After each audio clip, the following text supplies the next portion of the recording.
Hey, yo, what's up? This is Dr. Lariat. I got with me here one of the one of the most promising big boys out there on the independent wrestling scene. I got with me from Oaktown, from East Oakland, specifically East Oakland. I got with me Alpha Zoe. Bro, you're gonna be down in SoCal for some stuff, right? Yeah, for in Chino, July 17th, I'll be at Winter Circle Pro.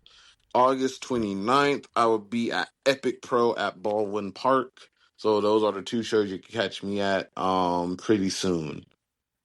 Yeah. I, that's actually close to where I'm from. I'm from SoCal. Baldwin Park is actually that's where my Lola was at. That's where I would spend all my Mm, weekends. Yeah, and obviously pro wrestling has always been big here in SoCal. It's always been, and it's always nice to have uh, you know, Bay Area dudes come down here, get some work in.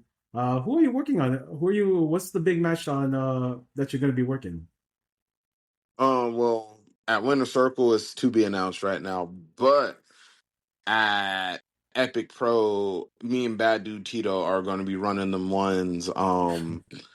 Over there in Baldwin Park. We were the first match announced for the new venue. So it's Yo, gonna be Alphazo versus Bad Dude Tito. For the first time, Alphazo, 1-on-1. yo, that's a clash of kaijus.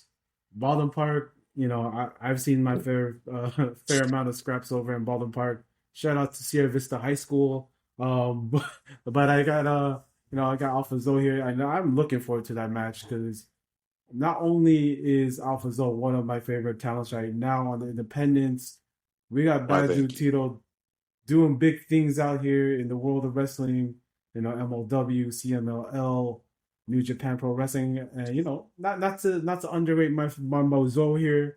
He's always he's working all the independents out there. The West Coast Pro. You might have even seen this dude work Marvelous and Noah. That's right. He was in the Emerald Ring, my dude. That's Hmm. we got a couple of two Japanese experienced wrestlers here about to go out of here in my small town of Baldwin Park. Again, Chino Hills on July 17th, and we got Baldwin Park over in August 29th. I'm looking forward to seeing you those days, man. This is phenomenal stuff, and shout out to you. Hope that 6 hour drive from the Bay ain't too bad. I always want to ask Shit. this, like when you drive down, right? What's your pit stop food like before you like hit LA? Like what's your like thing that you stop at to like get something to eat? To be honest, I just get protein chips and anything protein based, and water and Hey, an energy drink. I don't really hey, actually like buy food. Sometimes I actually bring my meal prep with me. So, hey, that's mhm. professional wrestling. That's some healthiness right there. But yeah, thank you, man. I can't wait to see you, bro. Again, that's gonna be July 17th and August 29th. Come out, come out to Chino, come out to Baldwin Park, Slide. see your boy Alpha Zoe, Slide. watch him hit that lariat, that side. Oh Mm. man, talk about one of the Sidewinder. best lariats and really the sidewinder. This man here, gotta love it. All right, thanks, Zoe. No problem, dog.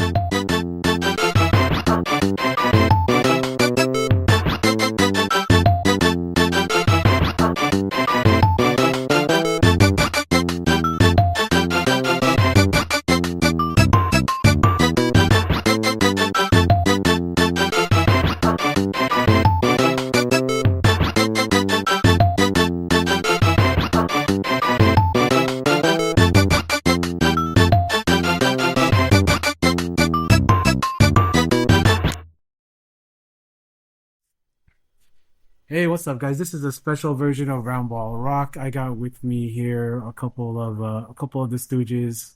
I got with me Arturo, Hmm. and I have with me Hey. here Tay.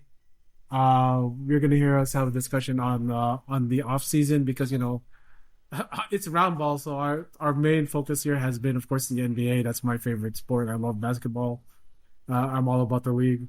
And you're going to hear us talk about, it's postseason time. You already heard us on our last episode. We had given the Knicks their due. And every time the season ends, after the postseason comes the offseason, and that's when the talk of trades, that's when the talk of the draft starts. And that's what this conversation you're going to hear us have is all about.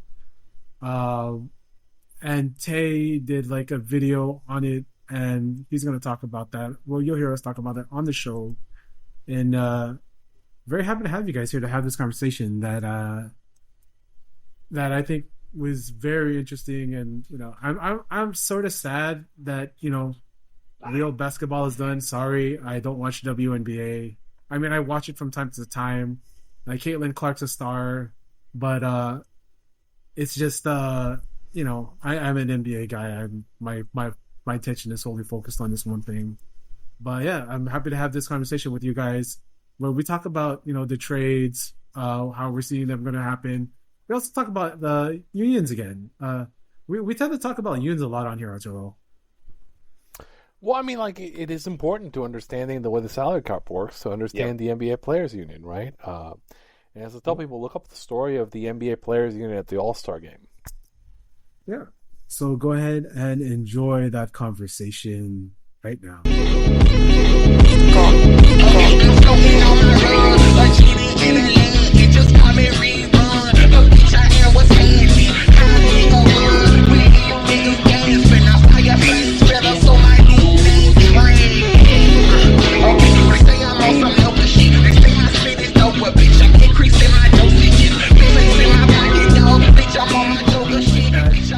About all these things, but where can people find you guys if they wanted to follow you? I know I know your model for the World Cup hasn't been paying off numbers, but yeah, essentially, like we talked about knowing when to the game. Kenny Rogers, baby, you got to know when to fold them. And I was like, basically, I ran it for a couple of days and. A little bit more than a couple of days, and once it kind of like started going south, I was like, "Oh, something weird is going on." I started looking at the data; they didn't look right, and I basically ran one more day because my partners let me do it, and then I went like, "No, we gotta shut it down," because again, like when you do this kind of thing, you have to have like, and then like people are like, "Why?" I'm like, "Dude, I don't know." I've been like, somebody told me like, "Oh, you've never placed a bet." I'm like, "Dude, I've been selling models." For over almost 2 decades at this point, and like I'm used to somebody calling me up and going like, "Hey, man, that model isn't working properly. We got to do something with it." Because like I have people who are like, either I'm doing it or somebody's placing money with it, or I'm selling it to somebody who's doing that, and you got to revise stuff all the time. And so, I mean, it didn't work, so I shut it down because that's what you do when you set the shit up. And since I can't tell whether what's happening is what it's either is it something that shifted in the way the games are set up. If that's the case, then I can't rely on the historical data to predict it, so I can't use this model. So I'm leaving it up for reference purposes, so I can find what the hell is going on. But yes, I was like, no, I can't leave it up for people. Because again, I don't want, I'm not one of these guys, I'm not going to put something up and tell you to follow it if it's shit, right? Yeah. And we make mistakes man. when you we admit do fault. stuff. Yeah. If you do things, it doesn't work, Yeah. And again, it's not the first time, and it happens all the time when I'm doing like fantasy models. And what you do is you go back to the drawing table, you figure out what went wrong, and you keep at it until you get something that works, right?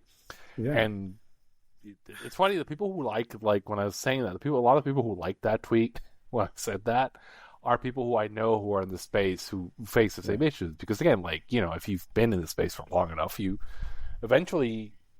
Something happens, right? And you need to fix it, right? And that's what's going on. I wish it hadn't cost me any money, but it did. It cost me some money. Man. Annoyingly enough. You gotta know when to hold them. You gotta know when to fold them. Yeah, you gotta know when to fold them, man. And Tay, I know you were wagging your fingers at us during our show, during roundball. But you did a really great video on the off season, and you're probably gonna hear us have a discussion on that.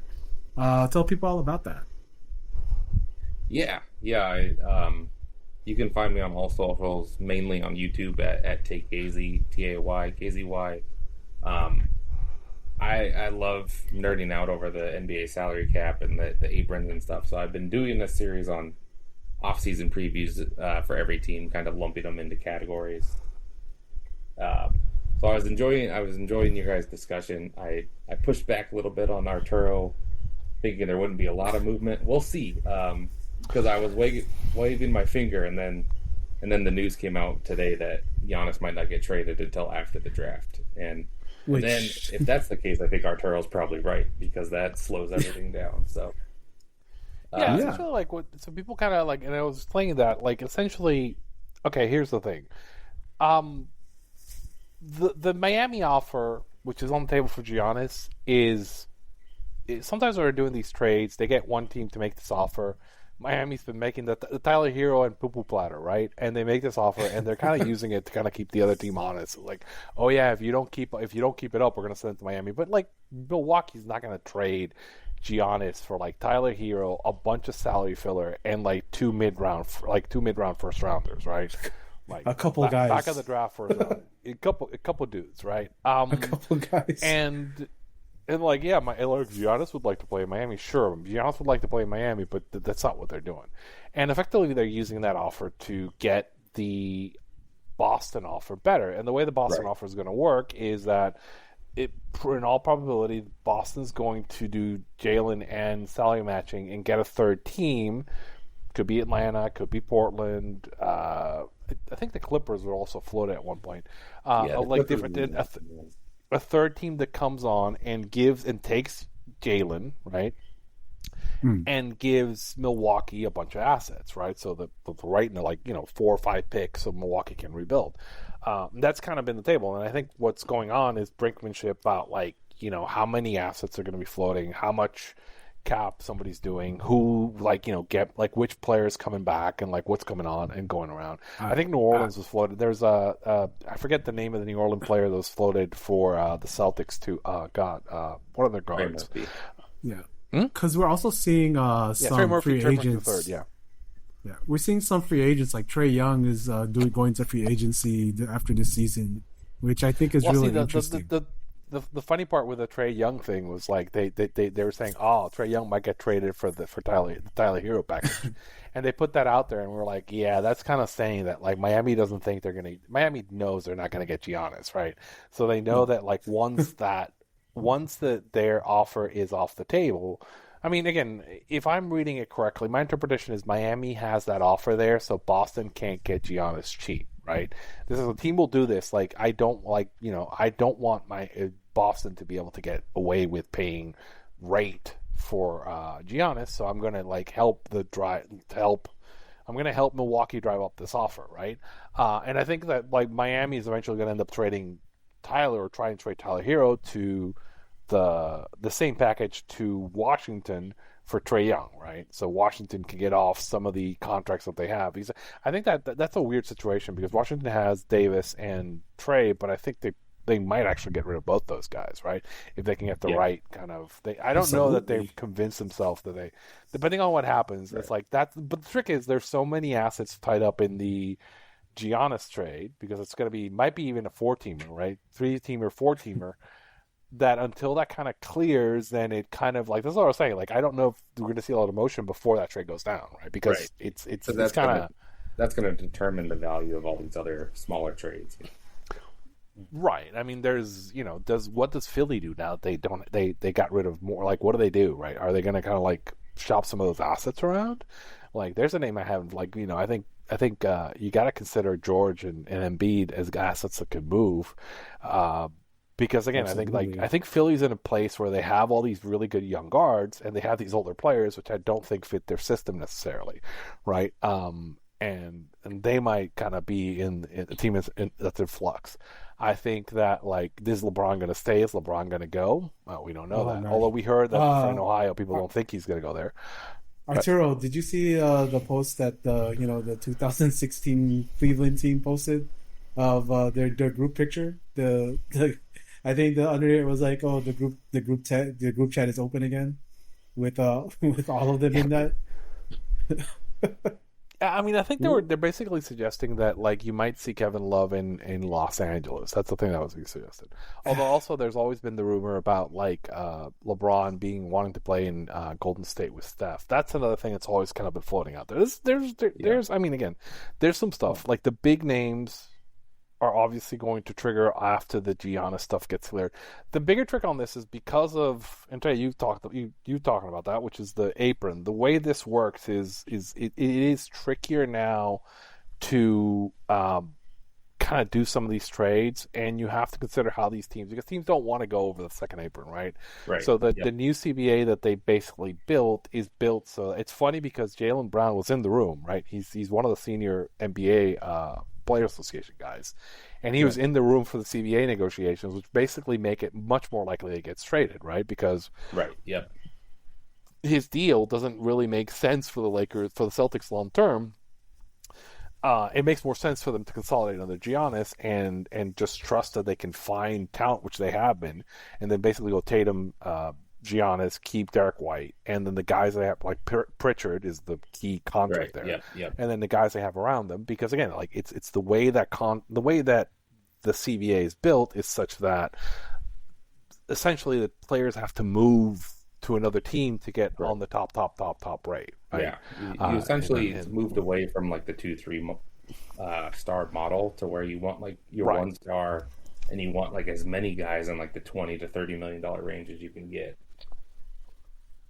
Yeah, effectively, the way so people understand the way the CBA works, right? The CBA and the NBA works so the players get a fixed amount of the total revenue, right? And so what's negotiated, and really the players are the ones who negotiate it, is who gets paid what, right? So like the split of the money. And the split of the money is set up so that effectively the rookies get screwed, right? Because they're on the rookie scale deal. So the money from the rookies comes in. And the other end that gets screwed is the superstar players. But the superstar players get screwed but they don't really get screwed because they have external revenue sources, right? So Kevin Durant, LeBron James, Tatum, all these guys are going to make money from sneakers. They're going to make money from endorsements. They're going to get money from like somebody giving them a house. They're going to make money from somebody financing their movie. Hi, LeBron. Money from aspiration. Yes, but again, like, and people were like, "Oh, it's like, dude, like, let's not even get into how this stuff happens in soccer, right? If you get into like football, we're gonna be here a while." But effectively, that's what happens. So it's the middle class, which is the majority of players in the NBA, the Peyton Pritchards of the world, the Draymond. I mean, Draymond's like the higher level, but like the vet guys, like the vet min guys, those guys are overpaid relative to their value, right? And that's because that's the way the union sets it up. They want the vets to get overpaid, right? And the way that they can assure that happens is by making it harder for you to give those big contracts, because what they want is more of the contracts with the bigger things. And I think like one of the things they're really happy about is the possibility, like, we're going to get 2 expansion teams, right? And getting those expansion teams is going to like give more salary, right? There's going to be more inventory for them, right? So that's kind of how it works, right? And that's kind of what's going on now. Like the second apron is not going to affect the salaries at all. What it affects is the ability of the really, really rich owners to basically overpay, right? You can't, like, Joe Lacob is not going to be able to overpay. Like Dolan's not going to be able to overpay. The new Laker owner or the Clippers owner is not going to be able to overpay. I mean, they can, but basically it's very restrictive and the money flows down. And it's convenient for the union because what the union wants is they want the majority of their voters, the union members, getting paid. And even though the superstars have been the president of the union, they don't care as much because they get external revenue sources. So that's the way it works. Yeah. I'm definitely love this discussion. I love that we had.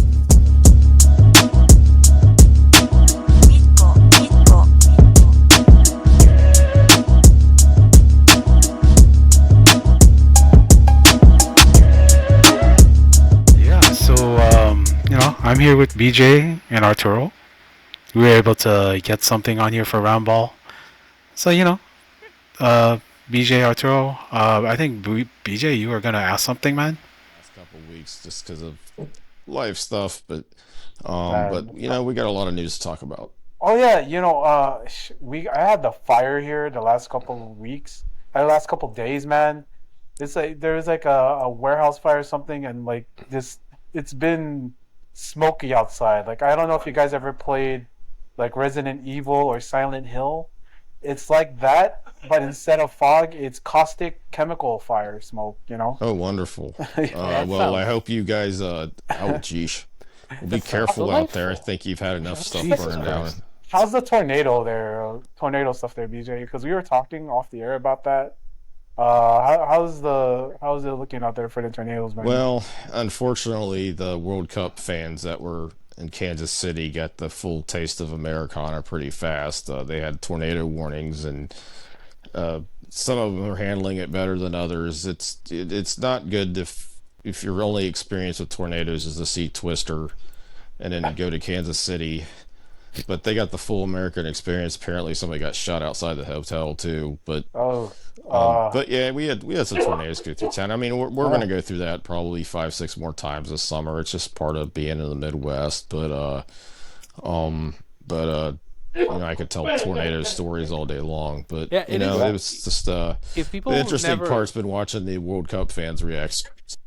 if people who've never lived on the plane, it's really kind of weird because people who've never lived on the plains in these states. I lived in New Mexico, and one of the things that always like kind of like the way the weather would change on a frickin' dime, and you'd get these like Yeah. the huge weather and thunder systems that would come in and the thunderheads, and like I never was never there for tornado, but like you see these huge systems roll in because like it's just very kind of like particular to the center of the United States because of the plane, right? Because it's a big ass plane, and you get like all these really high energy systems. Now we get the hurricanes down here, but like I always like was Yeah. these huge thunderheads and Well, clouds would come in. It's like Jesus Christ, the plane. Oh yeah, you get into it's I mean earlier this just a month or two ago you get 50-degree temperature changes within a day in Ohio. That was happening. That was pretty extreme, but we had a lot of that this year. I mean, it's like kind of fun. nice. You get all 4 seasons, and you can experience them all in the same couple days. But as you said, the weather can get kind of violent, and there's been some tragedy. But it's just everyone's got something they live with. On the West Coast, you guys have, lately it's been the fires, but also earthquakes. In Puerto Rico, obviously the hurricanes, and there's other torrential weather. Everybody's got something, but it's also part of it's also that weather is part of what makes people what they are. It's the one thing. It's like people were looking up stories I'd written and making fun of traffic stories I may have wrote fairly recently or stuff. And it's like, I kind of laugh because it's just like, actually those are about the most, you look at what's the two things that affect everybody the same are weather and traffic, right? So that's going to be the biggest news on almost any given day in any place, and that's always kind of people think that's like, oh yeah, you're a loser because you're writing about traffic or the weather. No, the reason why there's so much weather on your local TV is because that's the one thing that absolutely affects everybody. Yeah. Same with traffic, and that's why you see local stations, because that's the one thing that's going to have everybody watch, and that's also the thing that binds communities together. It also that's the one thing that it makes humans feel small, right? It's the one thing we'll never probably completely ever conquer. And it's interesting. It's part of our culture and life, and we've had some massive tornadoes where I live, but it's it's interesting. It's the culture of it, how people look at it. It's just it's always interesting to get outsider perspectives on it. It just it's like I can't imagine dealing with hurricanes, but at the same time, I've talked to people that have dealt with 20 hurricanes, and they're like, "Man, I couldn't handle these tornadoes." It's just like, well, you would if you were here. It's just part of the life. You generally get a build and a warning, and construction is kind of like you have kind of you can prepare, right? It's a lot more easier. It's easier to prepare for a hurricane than it is for like a tornado, right? Because Sure, yeah. I mean, tornadoes happen much quicker. A week out, we're like, hey, there might be a hurricane in a week, and we start doing the prep. People start running to buy all the shit at the supermarkets. There's a run on water. There's a run on batteries, right? And just all the things that people kind of like. People buying gasoline and whatnot. It's a different kind of like. But again, I think that like the size of this is where kind of like the flooding and the whatnot is where it gets kind of insane. But yeah, Yeah, I mean, But like we always it's not a set of wrestling if we don't have like we don't have a sideline on these, so like it's traditional, right? So yeah, Yeah. find definitely. me. I mean, the suddenness of it is, the suddenness of it's probably the thing that makes it the most different. But it's at the same time you just kind of learn to live with it. And I mean, I've had 5 tornadoes down on the ground within within 5 miles of my house. That's Yeah, You the know, best stuff is like that that. happened in They even, 2019. it was kind of funny. Sucks is only They even got the weather delay game, which is always kind of fun. They got the weather delay game for the France game, which is like because of thunderstorms. yeah, they never stop that. I've never seen a weather delay game. I mean, like in a rare case, if it's like a massive thunder, like a massive snowfall or something, but like it's very rare. And like, I mean, they like that's like what's going on with this France game? It's like, oh yeah, That's actually the one thing. It's just because the NFL you football can't. you don't see it, but with baseball, everything. If there's lightning within 8 miles of the stadium or any place, or you see lightning or the lightning strike, they will shut the game down. Everybody's off the field. Everybody's out of the stands. You can't mess with that. And I'll give you some example. I don't want to keep talking because I don't want to bore people to death. But I mean, this is some of the stuff. We had one high school football game that was a school that I covered. I wasn't there, but they gave a lightning delay, and so when you have a lightning delay, that's an automatic 30 minutes, right? You got to have 30 minutes, and if there's no more lightning, you come back on the field. Now, if there's more lightning, they restart that clock every time there's a lightning thing. Well, somebody in the marching band, they decided they were going to march down the field and do their whole thing as they were leaving the field instead of just walking off like everybody else did to get to cover. And as they were marching off the field, the band director got struck by lightning. oh my gosh. Yeah, and it's just like, okay, that's why you see situations like the France, game with Iraq, and that's something we don't even take enough serious. I've seen in little league games where the parents try to ignore the lightning delay, Yeah. and it's like, get your kids off. It's not worth it. I mean, that's something that in the first few weeks of college football and high school football, you will have in the South and in the Midwest, you will have thousands of games affected by lightning delays and stuff. And then you have the tornado warnings and things like that, even in that part of the season. But it makes interesting, like you get the Rocky Mountains, you get the weather coming out of the coast. It comes down the Rocky Mountains. It hits the plains, and you have all the warm water down the Gulf. You have the jet stream coming down out of the Canada, and that just freight trains the weather through there sometimes. And it's something that I think every Ohioan's always kind of wanted to be a meteorologist at some point. I grew up wanting to do that until I had to see. I saw how serious the math was. But it's just part of life, it's a scary part of it out here, but everybody's got their things. I'd rather deal with tornadoes than snakes, I'll tell you that. I had it with these. But anyway, thank you guys for this. You can also find Numbers at American Numbers on Twitter. I know, like, he just took down that the World Cup model. You're working on something new, right, brother? Yeah, I mean, like, that one was interesting. Oh, by the way, I know I hate to extend this longer than we have, but I gotta ask, Arturo, did Giannis trade grade it, please? Inquiring minds want to know. Okay, objectively, I want it. Larry, what do you think? I gotta get this because I know the Lakers wanted him. Well, I mean, the Lakers supposedly, like Giannis said no to the Lakers. Didn't specifically name him, but supposedly he said no to the Lakers. He was okay with Miami and Boston. I thought the Boston. Obviously, I'm a Boston fan. I wanted him in Boston. I thought the Boston offer was better. By the way, I should say AEW fan Giannis. Go ahead. Yeah, and he broke my heart. I thought the Heat offer was kind of shitty. But I mean, apparently, like, my suspicion is that, like, there's two things going on. I think Giannis kind of like put his finger on the scale a little bit, not much, but a little bit. And I think that the Celtics basically did not want to give up some of their younger assets on this, or they couldn't get enough back for the third day. Basically, that whole trade was like they wanted a third team to take Jalen and give Milwaukee a bunch of assets. But again, I don't think the front office from Milwaukee is very smart. So I actually think they're pretty dumb. And I think they got less than they should have for Giannis. They basically Really, you think they got less? Yeah, I think they got less than they should have. Yeah, I think what is it like? The reason I'm asking is that Milwaukee got Tyler Hero, who is Tyler Hero, Jamie Jackas Jr., Kasper Strakonis, and 3 first-round draft picks. That's 7 players. Right, but how many of those guys could play in the finals? I don't know. You don't know till you draft them, right? Well, no, but I mean, so you got 7 players, but of the 4, the actual 4 players, Tyler Hero could probably play in the 6-man role in a finals team.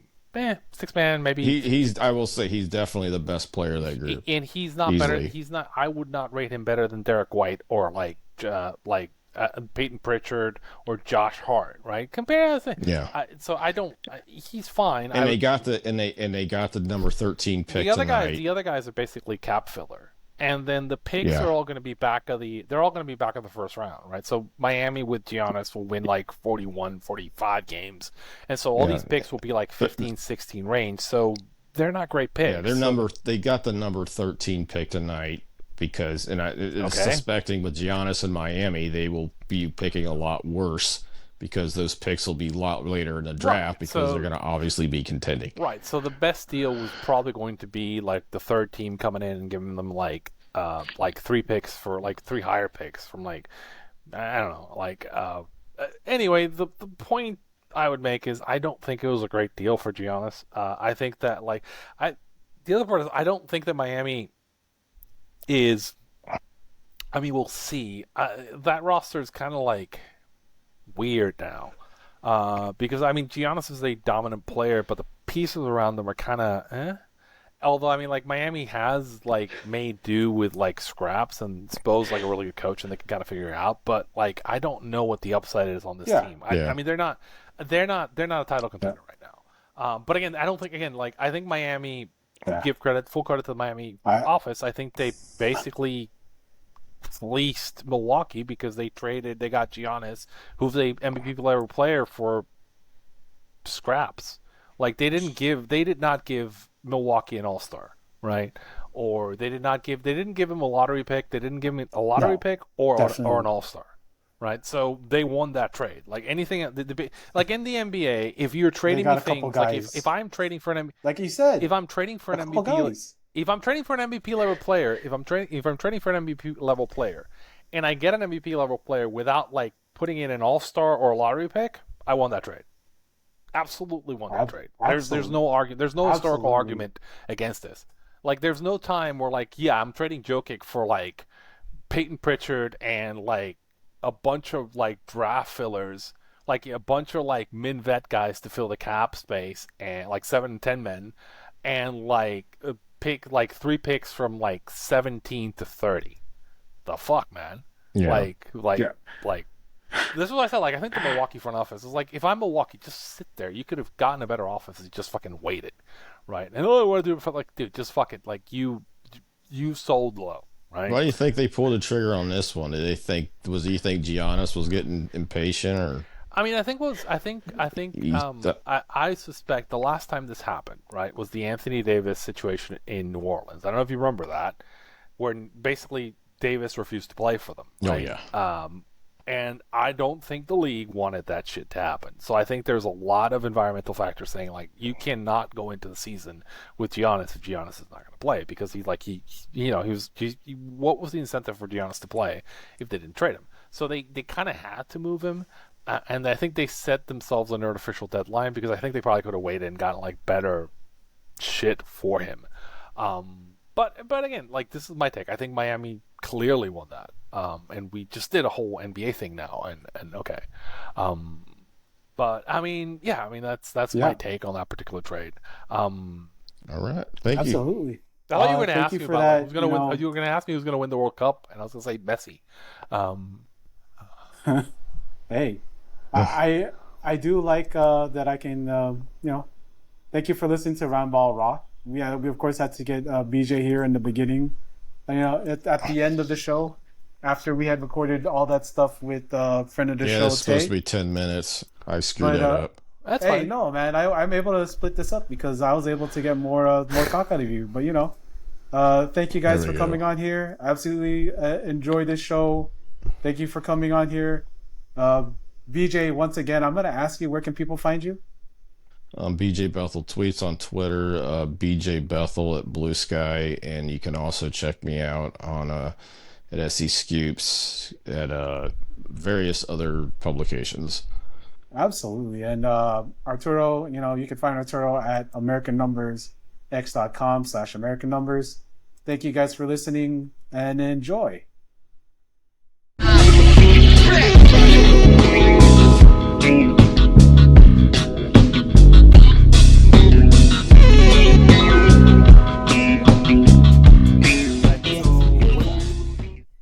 Oh yeah, we missed the ZPAs. Of course, No, yeah. This is the CBA. Like, Tay, you know about Larry Kuhn's CBA fact, right? I don't know that off the top of my head. Oh, so Larry Kuhn used to have. I mean, it's still you can still find it online. He had the frequently asked questions document for the old CBA, right? And that was Okay, a document everyone used to refer to. And I mean, it's not on. I think he retired, right? I And probably but looked like at it at some point, yeah. and that's the one that had like everything on there, right? And it was like what we used to everyone just used to refer to that thing. It was great. Well, I mean, I bring it up. I mean, like, shout out to Larry Kuhn, who's now retired and living his best life, but he gave us a lot of information over the years with the CBA fact.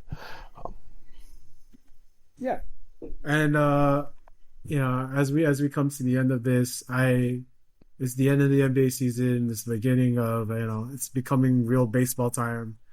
As I said on the show when me and BJ were having this conversation, I don't think I have that level of hyper focus on baseball to really be a real fan. Shout out to you, Joe Lanza. But it's definitely it's definitely something I'm looking forward to. What the trade deadlines are with the Dodgers, I'm looking to see what's going to happen there. Win or lose, they're not going to really lose anything this year, and I honestly see them going again to the World Series, and that's just not me being a fanboy. But hockey's done, NBA's done. We still got WNBA to watch. We still got the rest of the the World Cup to watch. Yeah. So there's still sports out there, and we're all three. We're in the wrestling space, but it's always nice to branch out, watch some real sports. Place some real bets on Kalshi bets, on FanDuel, on DraftKings, on all of them. And if you have a gambling problem, go call 1-800-GAMBLER.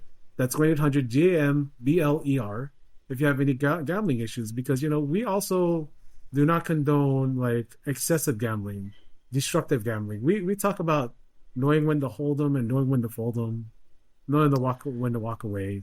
That's what we do here. We talk about Kenny Rogers, safe, baby. Smart gambling. And knowing when to pull off, because that's when Numbers, he decided to call it for his World Cup model, and that's not something you get a lot in this space where we talk about these models, gambling, all that stuff. You don't really get the guy being able to say my bad and pulling out his model. Sometimes you have to. As I explained to one of the guy who shout out to Seth Byrne, who's the guy who tracks all my bets for when I do the models and stuff. He was kind of like a bit he gives me a hard time. But I said, the sunk cost fallacy, man. Sometimes you got to know how to quit. You even though I've invested, I could get more in the hole, and I just don't keep. And I was right. I basically stopped. I mean, at least one day I stopped yesterday, and today would have been bad, so good that I did it. I'll keep monitoring. Oh, but man. it seems like yeah. While we were recording, of course, I was watching Colombia versus Uzbekistan. That was a really fun game. Colombia 3-1 over Uzbekistan. Did you guys watch the Congo versus Portugal match? yes, I watched that one. Yes, that was fun. Oh man, I hate Ronaldo so much. I love the Congo people just doing the dance when they scored the goal. It was fantastic stuff. It's always nice when the colonizers lose, man. It's always nice see these teams like rise up in the World Cup. That's the fun of it. But Tay, you can catch numbers, of course, on x.com/American numbers, exactly as it sounds. But Tay, where can people find you? Yeah. Yep. This was a blast, guys. I do all my YouTube videos solo, so it was nice to kind of bounce ideas off you guys and actually talk NBA with someone. You can find me on YouTube and all social medias at TayKZ, TayKzy. Right now, this time of year, we're doing like all NBA talk. July, I'll talk some wrestling. It would just be Dragon Gate, and I'm planning to branch out from pro wrestling and talk some sumo wrestling. So we'll see what's in store there. But we can. I love sumo wrestling. I'm an Anoishi guy. I've been waiting to do sumo stuff because that's something that I absolutely love because I love combat sports. Man, I will be looking towards to those sumo videos because I love sumo videos. But yeah, you can catch all of that on Tay's YouTube.